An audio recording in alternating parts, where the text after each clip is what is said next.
Varicose వ్యాధితో బాధపడుతున్నారంట. తక్కువ ఖర్చుతో ట్రీట్మెంట్ కావాలి అనుకుంటే ఎవిస్ హాస్పిటల్ని సంప్రదించండి. నమస్తే రమ్మగారు. నమస్తే జయ. రమ్మగారు, ఆలోచనల్ని మనసుని అదుపులో ఉంచుకోవటం ఎలా, అసలు నిజంగా అవసరమా రమ్మగారు? అవసరమే. స్కాటర్డ్గా పోకూడదు కదా బుద్ధి జయ. మనం రకరకాల పనులు చేస్తాం. ఉదాహరణకి మనం పొద్దునుంచి అనుకో, నిద్ర లేవాలి, లేచాక ఒక 2 గంటల్లో ఆఫీస్కో ఉద్యోగానికో కాకపోతే చదువుకో వ్యాపారానికో ఏదో ఒక దానికి ఇంట్లో నుంచి బయటకు వెళ్ళాలి ఒకడు, లేదా ఇంట్లో ఉన్న ఆడమనిషే ఇంట్లో పనులు చేయాలి. అవి ఉన్న పిల్లల్ని స్కూల్కి పంపించాలి, భర్తను ఆఫీస్కి పంపాలి, తను కూడా ఎక్కడికో వ్యాపారం దేనికో దానికో చిన్నదో పన్నదో ఉద్యోగానికో పెద్ద ఉద్యోగానికో వెళ్ళాలి. దీనికి ఒక ప్లానింగ్ కావాలి కదా, ఎవరికైనా కావాలిగా. కావాలి. ఈ ప్లానింగ్ వ్యవహారం జనరల్గా అందరూ చేసుకునేది. ఆడవాళ్ళు ఏం చేస్తారు, ముందు రోజు రాత్రి ప్లాన్ చేసుకుంటారు రేపు పొద్దున ఏముండాలి అని. ఏది చేసుకున్నా చేసుకోకపోయినా ఇదైతే మస్ట్ రమ్మగారు. ప్లానింగ్కి ఖచ్చితంగా ఫోకస్ కావాలి. ఒట్టి ప్లానింగ్ చేస్తే ఏమయ్యాను, ప్లానింగ్ ఇంప్లిమెంటేషన్ అనేది ఒకటి ఉందా, అంతేగా. ఇంప్లిమెంటేషన్ కూడా ఫోకస్ కావాలి. అవునా? ఇప్పుడు ప్రతి నిమిషము ప్లానింగ్ ఇంప్లిమెంటేషనే కదా జయ. ఎప్పుడు రోజులో ఎంతసేపు మనం రికామీగా ఏమీ చేయకుండా కూర్చుని ఉంటాం? అసలు మైండ్ అలా ఉండదు రమ్మగారు. లేదు, మనం ఉండలేము. ఇప్పుడు అస్సలు లేదు. ఖాళీగా ఉండటం, తాపీగా పనిచేయటం, ఎలాగోలాగా రోజు లాగటం అసలు ఇప్పుడు లేదు. మనకి ఎప్పుడు చిక్కిరి బిక్కిరిగా ఆలోచనలు మిసురుతూనే ఉంటాయి బ్రెయిన్లో. చిన్నదానికి చిన్నది, పెద్దదానికి పెద్దది. ఇప్పుడు ఈ వ్యవహారాల్లో వీటిల్లో ఒక సార్టెడ్గా ఉండేటువంటి, అంటే చిక్కు తీసినట్టుగా ఉండేటువంటి ప్లానింగు, సార్టెడ్గా ఉండేటువంటి ఇంప్లిమెంటేషను అవసరమే. లేకపోతే మనకి రోజు చాలదు. అవును. మనము సరిగ్గా ఉండలేం. ఇంకా చెప్పాలంటే జీవితంలో ముందుకెళ్ళలేం. సార్టెడ్గానే ఉండాలి మన వ్యవహారాలని. దీనికి ఆలోచన పరిపరి విధాలు పోతుంటే సార్టెడ్గా నువ్వు ఎలా ఉంటావు? ఉండలేం కదా. ఆలోచన సూటిగా ఉండాలి, అప్పుడు వ్యవహారం సరిగ్గా వెళ్తుంది. ప్రతిరోజు, ప్రతి పూట, ప్రతి గంట, ప్రతి నిమిషము ఫోకస్ తప్పిపోకూడదు. కానీ పోతుంది. దాని లక్షణం అది. ఫోకస్ లక్షణమే తప్పిపోవటం. అది దీన్ని ఎప్పుడు దారిలో పెట్టాలి. అంటే చో చో చో అని తోలుతూ ఉండాలి. అది అంతేనా? మన బుద్ధి గుర్రం అనుకో, గుర్రాన్ని తోలినట్టు తోలాలి. గాడిదనుకో, గాడిదని తోలినట్టు తోలాలి. గేదె, ఆవు, దున్నపోతు, ఎద్దు ఇలాంటివి అనుకో, వాటిని తోలినట్టే తోలాల్సిందే. తోలటం అయితే మస్ట్ అంటారు. ఏదైనా, అది సింహమైనా ఏనుగైనా మన బుద్ధి దాన్ని తోలవలసిందే. మనిషి అన్నవాడికి ఇది తప్పదు. బద్ధకంగా కాసేపు ఉండొచ్చు, ఖాళీగా కాసేపు ఉండొచ్చు, అబ్బా అని ఏదో అలా ఫోకస్ మిస్ అయి ఉండొచ్చు. కాసేపే, లిమిటెడ్ పీరియడ్ అంటే. రోజంతా కాదు, రోజు అసలు కాదు. తర్వాత రోజంతా కాదు, రోజు కాదు. ఎప్పుడైనా ఒకసారి ఏమీ చెయ్యబుద్ధి కాకపోవటము, చెయ్యి వెదవ ఈ పనులన్నీ ఎవడు చేస్తాడు అని కాలు చాపేసేయటము అప్పుడప్పుడు చేయొచ్చు. ఏమంటారు, చీటింగ్ చేయొచ్చు మనం. కానీ చీటింగే చేసుకుంటూ ఉండకూడదు. ఆలోచనలకి పదును పెట్టుకోవాలి. ఎప్పటికప్పుడు వాటి దుమ్ము దులుపుకోవాలి, వాటిని లైన్లో పెట్టుకోవాలి. ఎలా అంటే వెంటనే నీకు వచ్చింది అదే కదా. అసలు ఎలా సాధ్యం రమ్మగారు? ఎలా సాధ్యం అంటే జయ, సెల్ఫ్ మోటివేషన్. మనని మనం చోచో అనుకోవాలమ్మా. ఇప్పుడు మన బుద్ధి ఎవడో ఎంతసేపు నీకు ఎట్టప్పుడు చెప్తాడు చెప్పు. నీకో 10 ఏళ్ల పిల్ల ఉంది, అది నిద్ర లేవదు, లేటుగా లేస్తుంది, నువ్వు లేపుతావు. నిన్నెవరు లేపుతారు చెప్పు? నువ్వే లేవద్దు. అంతే, ఖచ్చితంగా మనమే లెగిస్తాం. నీకు ఒక దశ వరకు ఎవరైనా నిన్ను తోల్తారు, తర్వాత నీకు నువ్వే తోలుకోవాలి. ఇప్పుడు నువ్వు పిల్లగా ఉండగా, నువ్వు సబార్డినేట్గా ఉండగా, నువ్వు కిందవాడుగా ఉన్నప్పుడు నువ్వు తోలబడతావు, తొయ్యబడతావు, ఒక పని చేయించబడతావు. Correct point. కానీ నువ్వే పెద్ద మనిషి అయినప్పుడు నిన్ను తోలేందుకు సాధనం ఏది? అసలు ఏది అక్కర్లేదు, అది మనం ఆటోమేటిక్ గా ఆ, మనమే వెళ్ళాలి. ఇప్పుడు పెళ్లిళ్ళు కాకముందు ఆడపిల్లలు పొద్దున్నే లేవరు, అమ్మలన్నీ చెప్తుంటారు తొందరగా లే ఆఫీస్ టైం అయింది, క్యాబ్ వస్తుంది, అది వస్తుంది, ఇది వస్తుంది, పెళ్లికి వెళ్ళాలి, ఏవో చెప్తారు. అవును, వాళ్ళు ఎవరు లేరు, నువ్వే ఉన్నావు. నాయన నేను లేవాలని ఫోన్లో పెట్టుకుంటావు అంతే. నీ బుద్ధి లోపల ఉంటుంది, ఎవ్వరు లేరు, నేను ఒక్కదాన్నే ఉన్నాను, నేను లేవాలి. లేదా నా వెనకాల వీళ్ళున్నారు, నేను వీళ్ళని లేపాలి, నేను వీళ్ళని లైన్లో పెట్టాలి. ఇవన్నీ ఆటోమేటిక్గా బుద్ధికి తెలిసిపోతాయి. అవును, ఎక్కడో ఉంటాయి అలా తెలుసుకోలేని మట్టి బుర్రలు. సాధారణంగా మనుషులు అట్లా ఉండరమ్మా. అవును, వాళ్ళకి తెలిసిపోతుంది. మన ఇంటికి మనమే పెద్ద, అంతే కదా. మన వాకిట్లో పని మనమే చేసుకోవాలి, మన ఆఫీసులో వ్యవహారం మందే, మనమే లేస్తాము కదా. ఇప్పుడు సహజంగా మనని మనం మోటివేట్ చేసేసుకున్నట్టేనా ఇదేమన్నా విద్య కాదు. ఆటోమేటిక్గా పరిస్థితుల వల్ల ఇది జరిగిపోతుంది. అవును కదా. అవును, సిచ్యువేషనల్ గా మనం అట్లా మారుతాం. ఈ మారిన దాన్ని పదును పెట్టుకోవాలి అంతే. నువ్వు ఇంకా కొంచెం సార్టెడ్ గా ఉండాలంటే నువ్వు దానికి ఏదైనా ప్రాణాయామం కానీ మెడిటేషన్ కానీ హెల్ప్ తీసుకోండి. ఓకే, నేనైతే ఐ సపోర్ట్ అనాలా కాదు, నేనేమనాలి, నేను ప్రతిపాదిస్తాను దేన్ని, మెడిటేషన్ని. మీకు ఫోకస్డ్గా లేము, మేము సరిగ్గా చేయలేకపోతాము, మేము జీవితంలో సక్సెస్ కావట్లేదు, ఎప్పుడు ఆల్వేస్ నేను లేట్గా వెళ్తున్నాను, ఇలాంటివి ఉంటాయి కదా జయ. ఏదో సరిగ్గా చేయలేకపోతున్నాను అనిపిస్తుందా? ఇలాంటప్పుడు మీరు మెడిటేషన్కి వెళ్ళండి. ఓకే, యాడ్ ఆన్ అవుతుంది. మీరు ఒకసారి కనుక ఇలాంటి దాంట్లోకి ఎంటర్ అయితే ఆల్రెడీ మీకు ఒక 30 years 25 years ఉండి 40s కూడా ఉండి మీరు ఒక కుటుంబానికో ఒక సంస్థకో ఒక కనీసం 4 సబార్డినేట్స్కో పైనుండి, లేదా మీరు ఎవ్రీడే ఆన్సరబుల్ పొజిషన్లో ఉండి ఇవాళ ఏం చేసావు అని అడిగితే చెప్పాల్సిన స్థితిలో మీరు ఉంటారుగా, గ్యారంటీగా. తప్పకుండా ఎక్కడో ఒక చోట ఉంటామా? అలాంటి స్థితి ఉండి ఈ పరిస్థితులకి నేను న్యాయం చేయలేకపోతున్నాను సరిగ్గా, ఎప్పుడు నేను తిట్లు తింటున్నాను, లేదా ఫెయిల్ అవుతున్నాను, లేదా ఇన్ టైం చేయలేకపోతున్నాను, అలసిపోతున్నాను, విసిగిపోతున్నాను అనిపించినప్పుడు మీరు మొదట వేసుకోవాల్సిన క్వశ్చన్, ఈ నా బ్రెయిన్ నేను చేయాల్సిన పని మ్యాచింగ్ ఉందా లేదా, బేసిక్ ఫోకస్. లేదు, పనులేమో చాలా ఉన్నాయి, ఏమిటో నా వల్ల అవటం లేదు. అప్పుడు నాకు ఇది చేత కాదా, నాకు ఫోకస్ లేదా, ఈ 2 ప్రశ్నలు రావాలి. చేతొచ్చు నీకు, ఫోకస్ లేదు, సాధారణంగా ఇదే ఆన్సర్ వస్తుంది. ఫోకస్ని పెంచుకోవటం ఎలా? మెడిటేషన్కి వెళ్ళండి. ఓకే, మీరు ఫోకస్డ్గా అవుతారు. ఆ మెడిటేషన్లో కూడా ఫోకసే అవసరం. దానికి ఏంటి, నియమబద్ధమైన ఒక పద్ధతి కావాలి. రోజు ఈ టైంకి మీరు మెడిటేషన్ కూర్చోవాలి. 10 నిమిషాలు, పావు గంట కళ్ళు మూసుకుని కూర్చుంటామా? అసలు ఫస్ట్ టైం మెడిటేషన్ చేసినప్పుడు చాలామందికి అనుభవం ఉంటుంది. నేను కూడా 10 రోజులు ఏమైనా చాలా హడావిడిగా ఉండి ఏం చేయను అనుకో, 11వ రోజున నా బుద్ధి కూడా కూర్చోదు. నేను 1 hour కూర్చోగలను కళ్ళు మూసుకుని ఏం చేయకుండా, ఆలోచించకుండా కూర్చోటం వచ్చు నాకు. ఏమీ ఆలోచించుకోకుండా గంట కూర్చుంటాను నేను. ఆ బ్రెయిన్ని బ్లాంక్ చేయడానికి ఎంత కాలం పట్టిందంటావు? ఎంతో కాలం, ఎంత సమయం, చాలా కష్టం. అలాగా మళ్ళీ గ్యాప్ వస్తూ ఉంటుంది మధ్య మధ్యలో. నేను పరిగెత్తుకొచ్చేయాలి, ఇంట్లో పనులు అవ్వవు, మనుషులు వచ్చేస్తారు, అడ్డ పనులు వస్తాయి, నేను ఇక్కడ పరిగెత్తుకుంటూ రావాలి, అక్కడ కూర్చుంటే అవ్వదు. అట్లా 7-8 రోజులు లాగిచ్చేసాను అనుకో, మళ్ళీ నేను అరగంట కూడా కూర్చోలేను. గ్యాప్ వచ్చిందంటే కూర్చోలేము, కాసేపటికే లేచి వచ్చేస్తాం.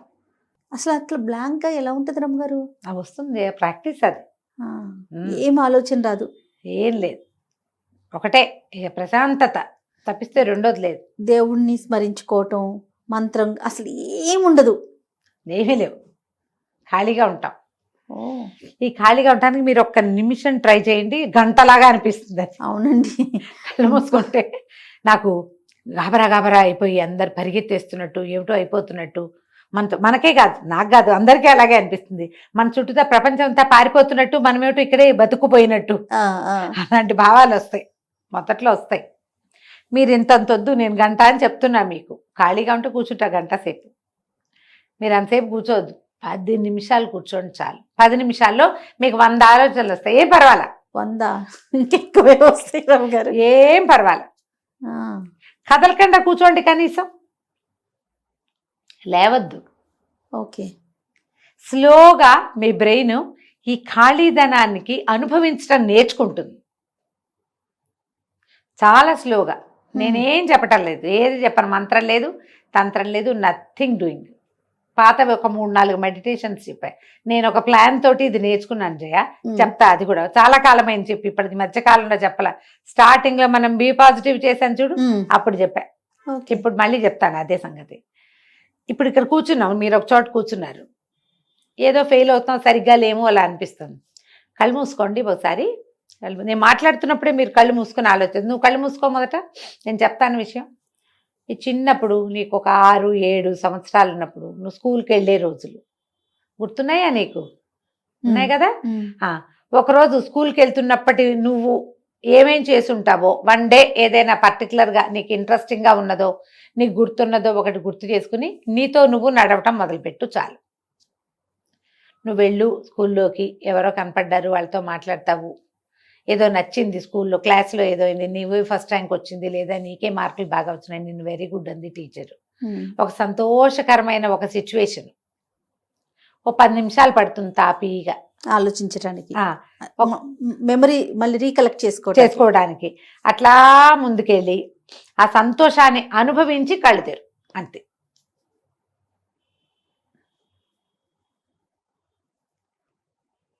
అది ఏదైనా సరే, నీ చిన్నప్పుడు మీ పక్కింట్లో ఉన్నవాళ్ళు, వెనకింట్లో ఉన్నవాళ్ళు, మీరే ఏదో కొత్త ఊరు వెళ్ళి షిఫ్ట్ అయిపోయారు, ఎక్కడికో వెళ్ళారు, ఏదో చూశారు, ఏదో ఒక గుడి, బోల్డ్ అనే మెమరీస్ ఉంటాయి మనకి. చిన్నప్పుడు బట్టలు కుట్టిన టైలరు, ఆ టైలర్ దగ్గరికి వెళ్ళటం ఒక సిచ్యువేషన్, అలాంటివి జ్ఞాపకం చేసుకోవడానికి ట్రై చేయండి. అంటే పాజిటివ్ థింగ్స్ ని గుర్తు తెచ్చుకోవాలి. ఇందులో ఒక్కటి కూడా నెగిటివ్ లేదు. ఎవరైనా కేకలేసింది వాటిని గుర్తు తెచ్చుకోవద్దు, అవి జ్ఞాపకం చేసుకోవద్దు.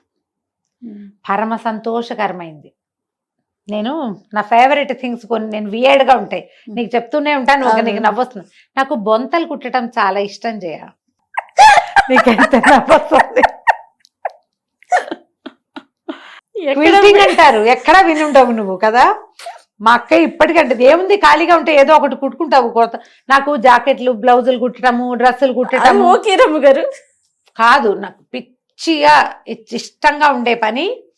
అసలు అది కుట్టడమే, దాన్ని సెట్ చేయటము, దాన్ని కరెక్ట్గా కుట్టడం, దాన్ని ఒక వస్తువుగా చేయటం, ఫేవరెట్ థింగ్స్లో అదొకటి నాకు. జనరల్గా పాత చీరలు, మెత్తటి పంచెలు ఇవన్నీ కలిపి బొంతలు కుడతారు, అంతే.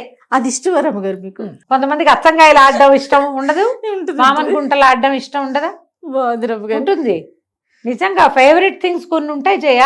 నాకు ఉంటే నేను ఉండటం తప్పు అనట్లేదు, కానీ ఇంత విచిత్రమైంది ఉండటం నాకు విచిత్రం కాదు. విచిత్రం అని అనడానికి దాన్ని వీల్లేదు అసలు. అది బాగా ఉపయోగపడే విషయం. ఇప్పుడంటే మనకి ఇన్ని రకాల పరుపులు గిరుపులు ఏమిటేమిటో వచ్చినాయి, కానీ తెలుసా రమ్మగారు పిల్లలకి? తెలీదు. బొంత తెలీదు రమ్మగారు? తెలీదు. నాకు తెలుసు, నాకు అది కరెక్ట్ గా సెట్ చేసి క్విల్టింగ్ ఇంగ్లీష్ లో చెప్తా. బొంత కుట్టం అంటే మీకు ఏమిటో బూతులో వినపడుతుంది, కానీ క్విల్టింగ్ బాగా ఇష్టం నాకు. నేను ఫస్ట్ టైము పెద్ద అబ్బాయిని కడుపుతో ఉన్నప్పుడు 3rd ట్రైమిస్టర్లో కుట్టాను జయ, కూర్చుని ప్రతిరోజు మధ్యాహ్నం అవగానే వాటిని సెట్ చేయటము. అలా ఎన్ని కుట్టానో ఇప్పటికి మా ఇంట్లో ఉన్నాయి అవి బొంతులు ఉన్నాయి. పిల్లలు కప్పుకోవటానికి పడుకోవటానికి కూడా సొంత క్విల్ట్లు నేను తయారు చేసుకున్నాను నా పిల్లల కోసం, ఎవరికైనా కుట్టించేదాన్ని. మొన్నటి దాకా మావాడు ఇంత ఎత్తు ఎదిగేదాకా, వాడి 10th క్లాస్ దాకా నేను కుట్టినదే కప్పుకునేవాడు. శీతాకాలం అంతా పట్టు చీరలు, అన్ని పట్టు చీరలు. నాకు ఆ పని ఇష్టం. మూడ్ ఆఫ్గా ఉంటే నేను వెంటనే ఆ పని చేస్తాను జయ.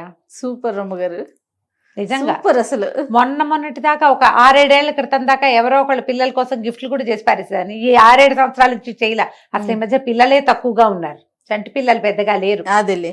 ఆ పిల్లల డైపర్లు కుట్టడం, పిల్లలకి కాటన్ డైపర్స్ కుట్టడం, అవి చాలా ఇష్టమైన పనులు నాకు. మీరు కూడా అలాంటి ఇన్వెంట్ చేయండి. మీకు మామూలుగా తెలియదు, ఇప్పుడు నేను చెప్తే ఇది వియర్డ్గా ఉంది కదా, కానీ మీరు ఆలోచించండి, ప్రతి వాళ్ళకి ఇలాంటిది ఒకటి ఉంటుంది. మీకు ఫోకస్ పోతున్నప్పుడు మీ చిన్నప్పటి నుంచి పెద్దగా మీరు ఎవరికి చెప్పక్కర్లేని ఫేవరెట్ థింగ్ ఏముందో ఆ పని చెయ్యండి. నేను గనక అది గుర్తు చేసుకుంటే దాంట్లోకి వెళ్తాను జయ, హ్యాపీయా, అసలు మామూలు సంతోషం కాదు. నేను కూర్చున్నది కూడా గుర్తుంది నాకు. నేను ఎందుకంటే జ్ఞాపకం చేసుకుంటా. ఉమ్, బాగా సంతోషపెట్టిన విషయాలు ఉంటాయి మనకి జీవితంలో. ఇది నేను ఎందుకు చెప్పాను ఇంత ప్రత్యేకంగా? అవునవును. దాదాపుగా 27-28 సంవత్సరాల క్రితం నేను ఎలా కూర్చున్నాను పెద్ద పొట్టతో, అదే గుర్తు. మరి ఒక కాలు చాపుకుని కూర్చుని 1 గంటన్నర 2 గంటల పాటు కింద కూర్చుని అన్ని పక్కల నుంచి జాగ్రత్తగా సెట్ చేసి, మా పెద్దక్కయ్య మా అమ్మ బల్ల మీద కూర్చున్న మా అమ్మ, నా పక్కన అవతల ఒక పేము కుర్చీలో కూర్చున్న మా పెద్దక్కయ్య, ఫుల్ స్క్రీన్ ముందు మొత్తం ఫ్రేమ్ నా బ్రెయిన్లో. 100 సార్లైనా గుర్తు చేసుకుని ఉంటా దాన్ని నేను. 100 సార్లు కనీసం, ఇప్పటికి ఇంకా ఎక్కువే. ఒక చంటి పిల్లాడు చిన్నవాడు, వాడికి పక్కన నిలబడి నీళ్లు పోసి తీను, అది కూడా నాకు గుర్తుంది.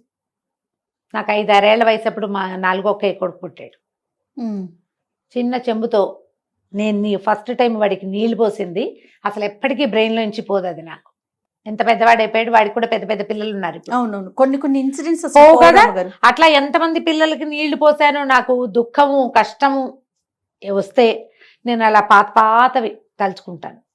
ఫోకస్ పోతోందంటే అనిపిస్తే, మీరు ఈ మెడిటేషన్లో నేను వీటితోటే మెల్లిగా బ్రెయిన్ని ఖాళీ చేయటం నేర్చుకున్నాను జయ. బై ప్రాక్టీసే. ఆ ఒక్క సీన్ తప్పిస్తే ఇంకేం ఉండదు బ్రెయిన్లో. అదేదో నడుస్తుంది, దాన్ని చూస్తూ ఉంటా. క్రమంగా అది ఫేడ్ అయిపోతుంది, నేను కళ్ళు మూసుకుని ఉంటాను, అది వెళ్ళిపోతుంది. కాసేపే మనం దాని వెనకాల వెళ్తాం. మొదట్లో మనం దాని వెనకాల నడుస్తాం. నేను ఎందుకు చెప్తున్నాను, పాయింట్ మీకు అర్థం అవడం కోసం. మనం మొదట ఆ సీన్ టు సీన్ మొత్తం చూస్తాం. మీకు చాలా ఇష్టమైంది అనుకో ఆ సంఘటన, 4 సార్లు 5 సార్లు తర్వాత అది మొత్తం దాంతో మీరు వెళ్ళరు. నేను బెట్ చేసి చెప్పగలను నా విషయం, నా అనుభవం ఇది. మనం దాంతో వెళ్ళాం, స్టార్ట్ చేస్తాం అది చూడడం.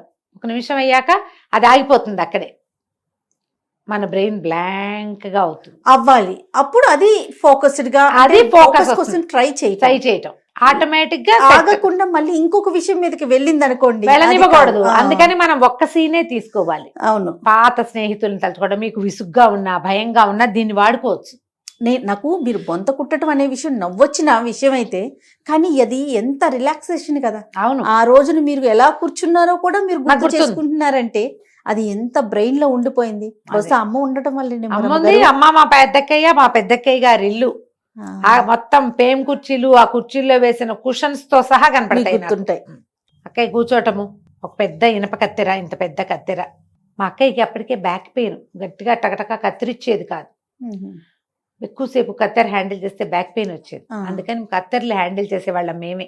అక్కయ్య గీస్తే మేము కత్తిరిచ్చేసేవాళ్ళం. ఇప్పుడు కూడా మా పెద్దక్కయ్య కట్ చేయలేదు పెద్దగా. తేలికపాటి కత్తెర ఒకటి ఉండేది, పసుపచ్చ పీడున్నది, అది కూడా గుర్తుందా. మా వాడు ఎక్కడో అక్కయ్య గారు అబ్బాయి ఢిల్లీ నుంచి తెచ్చాడు. దాన్ని అక్కయ్య వాడుకునేది, మేము ఈ పెద్ద కత్తెరే వాడేవాళ్ళం. అక్క కట్ చేయాల్సిన పని లేకుండా. నాకు సున్నితమైన పని బాగా రాదు జయ, నా తరహా అది. నైస్ పని కాదు నాది, బలమైన పని. ఇవి తెలివిగా బలంగా చేసే పనులు, ఈ బొంతలు కుట్టడం లాంటివి. ఎంత అది దానికి ఎంత చక్కగా అమర్చాలి వాటిని అన్నిటినీ అవి అమెరికా కంటే సాదావే అప్పుడు మేము కుట్టినవి. ఎక్కడికక్కడ టాకా వేసి దాన్ని కదలకుండా ఉంచాలి. 6-8 కలపాలి కదా పొరల్ని ఒకేసారి టాకా వేయటం. అవును, ఒకేసారి టాకా వేయటం, టాకాని ఇట్లా ముడేయటం. అవి ఇవన్నీ ప్లాన్డ్ గా చేసే పనులే కదా. అలాంటివి వచ్చేవి నాకు. చిన్న చిన్న ఎంబ్రాయిడరీ, నీట్ కాదు ఎంబ్రాయిడరీ వచ్చు, కానీ మా పెద్దక్కయ్య వాళ్ళు కొంచెం పని, నీట్ పని చాలా, అంటే ప్రొఫెషనల్ కుట్లు వాళ్ళవి. మంది అంత కాదు, బొంత కుట్టని ఎక్కిరిచ్చేవాళ్ళు. కరెక్ట్గా అదే పని అనమాట. మీరు ఆలోచించండి. ఇప్పుడు నేను ఇంత మాటలు ఎందుకు చెప్తున్నానంటే, ఈ రోజున మనకున్న ప్రెషర్స్ కానీ, మన మనసు పరిపరి విధాలుగా పోతూ ఏం చేయాలో తెలియని స్థితి మనకి ఎక్కువగా ఉంది. ఎందుకంటే మనకి మనుషులు లేరు. ఇంత సమూహం ఉన్నా మనం వాళ్ళతో షేర్ చేసుకోలేకపోతున్నాం. ఎందుకంటే మనం జడ్జి చేయబడతామన్న భయం ఒకటి ఉంటుంది మనకి, చిన్నబుచ్చుకోవాల్సి వస్తుంది. అప్పుడు మనతోటి మనమే కదా మాట్లాడుకోవాలి, మనని మనమే సరి చేసుకోవాలి కదా.